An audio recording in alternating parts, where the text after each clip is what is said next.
عطا ہو رہی ہے، تمہیں پکانی نہیں پڑتی، تمہیں ڈھونڈنی نہیں پڑتی، تمہیں محنت نہیں کرنی پڑتی، کچھ بھی نہیں، تمہیں مل جاتا ہے۔ تم اس چیز کو چھوڑ کر اس چیز سے تبدیل کر رہے ہو کہ جو اتنی حقیر چیزیں ہیں، اب وہ سب کو ملیں نہ ملیں، تمہیں محنت بھی خود کرنی پڑے گی، ساری چیزیں۔ تو پھر بھی فرمایا ٹھیک ہے، اہبطوا مصرا، اترو تم شہر کے اندر۔ بعض علماء کہتے ہیں کہ اس سے وہ مصر کا شہر مراد ہے، بعض کہتے ہیں کہ اس سے مراد کوئی سا بھی شہر اللہ نے حکم دیا کہ فلاں شہر کی طرف چلے جاؤ اور وہاں اترو۔ فَإِنَّ لَكُمْ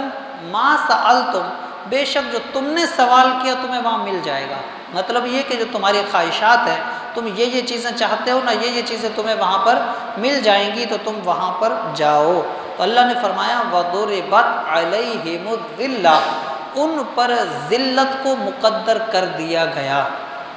اس کے بعد ان پر ان کی خواہشات تو پوری کر دی،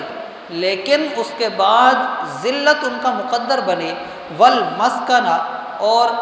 غریبی ان کا مقدر بن گئی، وباءوا بغضب من اللہ، اور وہ اللہ کے غضب کے اندر لوٹے۔ یعنی مقصد یہ کہ اللہ کی ناراضگی ان پر آ گئی۔ ذالک بانہم کانوا یکفرون، یہ بدلہ تھا اس چیز کا جو وہ کفر کرتے تھے، یعنی انکار کرتے تھے، بآیات اللہ، اللہ تعالیٰ کی آیتوں کا، وَيَقْتُلُونَ النَّبِيِّينَ، اور وہ انبیاء کرام علیہم السلام کو ناحق قتل کرتے تھے، بغیر الحق، یعنی ناحق،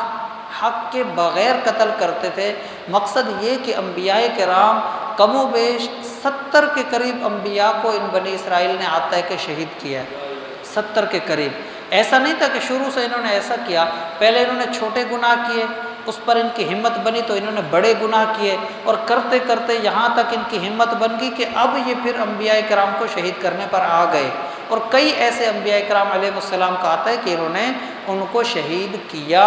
اور وہ ظاہر سی بات ہے کہ انبیاء کا کوئی قصور نہیں تھا، وہ ان کو حق کی طرف بلاتے تھے جو ان کی خواہشات کے خلاف ہوتا تھا، اور یہ پھر انبیاء کے دشمن بن کے ان کو شہید کرنے کی کوشش کرتے تھے، جیسے حضرت عیسیٰ علیہ السلام کو بھی شہید کرنے کی کوشش انہوں نے کی۔ اور ان کا جو اصل تھا نا، یہ تھے یہودی مذہب کے، اور اللہ نے ان کا فرمایا کہ ان لوگوں پر اللہ تعالیٰ نے ذلت کو مقدر کیا۔ کچھ علماء نے یہ بھی کہا ہے کہ اس سے ایک مراد یہ ہے کہ ان کی اچھی خاصی سلطنت تھی، ان کی اپنی